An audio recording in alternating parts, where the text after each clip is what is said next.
മാധ്യമം പോഡ്കാസ്റ്റ്.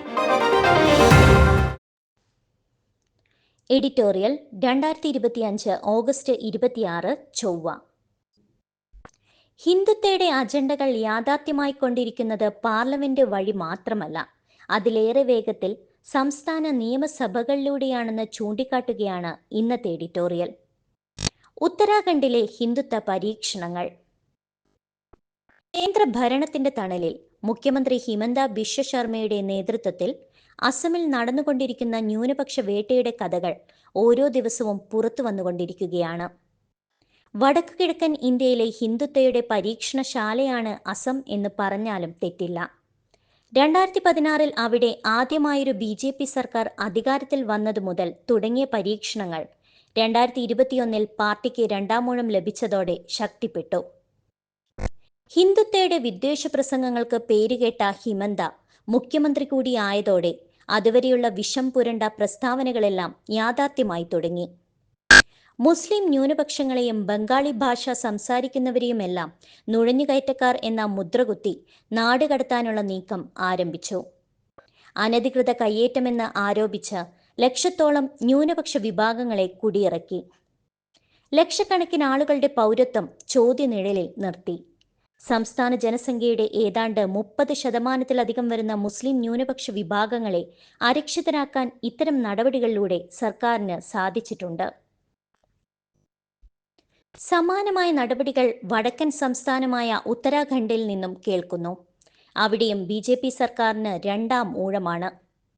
നടപ്പ് നിയമസഭാ സമ്മേളനത്തിൽ ന്യൂനപക്ഷങ്ങളെ ലക്ഷ്യമിട്ട് സുപ്രധാനമായ 3 നിയമനിർമ്മാണങ്ങളാണ് പുഷ്കർ സിംഗ് ധാമിയുടെ സർക്കാർ കൊണ്ടുവന്നിരിക്കുന്നത്. പ്രതിപക്ഷത്തിന്റെ എതിർപ്പ് അവഗണിച്ച് ബില്ലുമായി ധാമി സർക്കാർ മുന്നോട്ടു പോകുമ്പോൾ ഹിന്ദുത്വ പുതിയ ചില പരീക്ഷണങ്ങൾക്ക് കൂടി ഒരുങ്ങിപ്പുറപ്പെടുകയാണെന്ന് വ്യക്തം.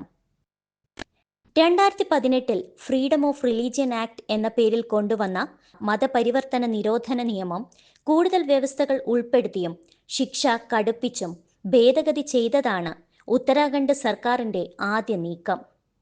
നിലവിൽ തന്നെ കടുത്ത വകുപ്പുകൾ അടങ്ങിയതാണ് ഉത്തരാഖണ്ഡിലെ മതപരിവർത്തന നിരോധന നിയമം. നിർബന്ധിത മതപരിവർത്തനം ആരുടെ പേരിലും ആരോപിക്കാമെന്ന വിമർശനം നേരത്തെ തന്നെയുണ്ട്. എന്നല്ല, നിർബന്ധിച്ച് മതം മാറ്റുന്നത് ജാമ്യമില്ലാ കുറ്റവുമാണ്. പോലീസിന് വാറന്റില്ലാതെ അറസ്റ്റ് ചെയ്യാനും വിചാരണ കോടതിക്ക് ബോധ്യപ്പെടുന്നതുവരെ ജാമ്യം റദ്ദാക്കാനും നിയമത്തിൽ വകുപ്പുമുണ്ട്. ഇതര മതവിമർശനവും സ്വമത പ്രചാരണവുമെല്ലാം നിർബന്ധിത മതപരിവർത്തനമായി കണക്കാക്കി ആളുകളെ തുറങ്കലിൽ അടയ്ക്കാനും ഈ നിയമം വഴി സാധിക്കും.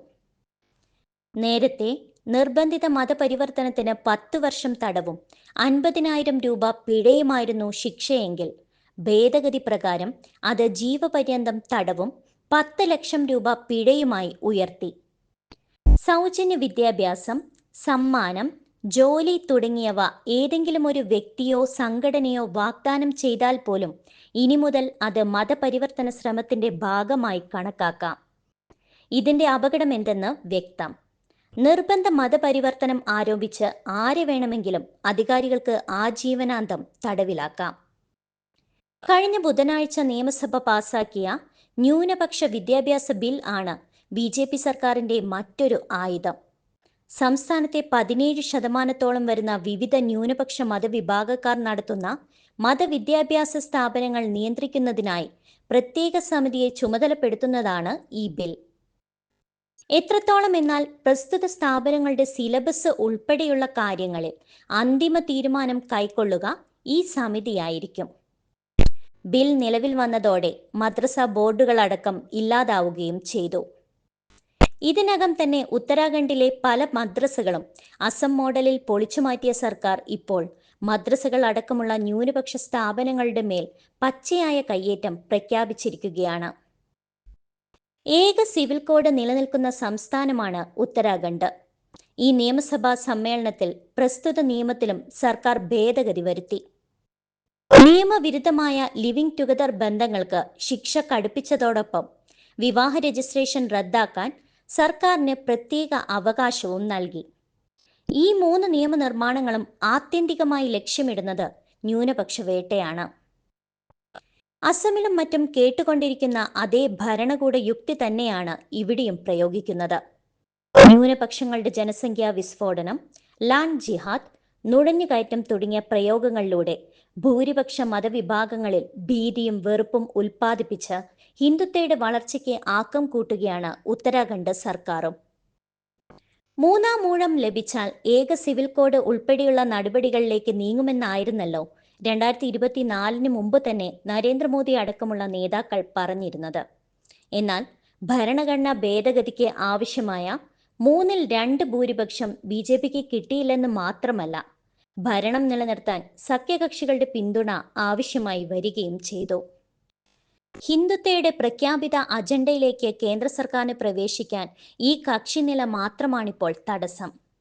എന്നാൽ ഇതേ അജണ്ട തങ്ങൾക്ക് ഭരണമുള്ള സംസ്ഥാനങ്ങളിൽ കൊണ്ടുവരാൻ അവർക്ക് പ്രയാസമില്ല. അത്തരം പരീക്ഷണങ്ങളാണ് ഗുജറാത്തിലും അസമിലും ഉത്തരാഖണ്ഡിലുമെല്ലാം നടപ്പാക്കിക്കൊണ്ടിരിക്കുന്നത്. മതപരിവർത്തന നിരോധന നിയമം ദേശീയ തലത്തിൽ തന്നെ ചർച്ചയാക്കാനാണ് ഇപ്പോഴത്തെ ഭേദഗതിയെന്ന് മുഖ്യമന്ത്രി തന്നെ വ്യക്തമാക്കി കഴിഞ്ഞു. നേരത്തെ ഉത്തരാഖണ്ഡ് സർക്കാർ കൊണ്ടുവന്ന ഏക സിവിൽ കോഡ് മാതൃകയിൽ മധ്യപ്രദേശിലും ഗുജറാത്തിലുമെല്ലാം നിയമനിർമ്മാണം പുരോഗമിക്കുകയാണ്. ന്യൂനപക്ഷ വിദ്യാഭ്യാസ നിയമവും ഈ അർത്ഥത്തിൽ ഇതര BJP സംസ്ഥാനങ്ങൾ മാതൃകയാക്കുമെന്നതിൽ സംശയമില്ല. അഥവാ ഹിന്ദുത്വയുടെ അജണ്ടകൾ യാഥാർത്ഥ്യമായിക്കൊണ്ടിരിക്കുന്നത് പാർലമെന്റ് വഴി മാത്രമല്ല, അതിനേക്കാൾ വേഗത്തിൽ സംസ്ഥാന നിയമസഭകളിലൂടെയാണ് ആ അപകട പ്രത്യയശാസ്ത്രത്തിന്റെ വിഷം വമിച്ചുകൊണ്ടിരിക്കുന്നത്. മാധ്യമം പോഡ്കാസ്റ്റ്.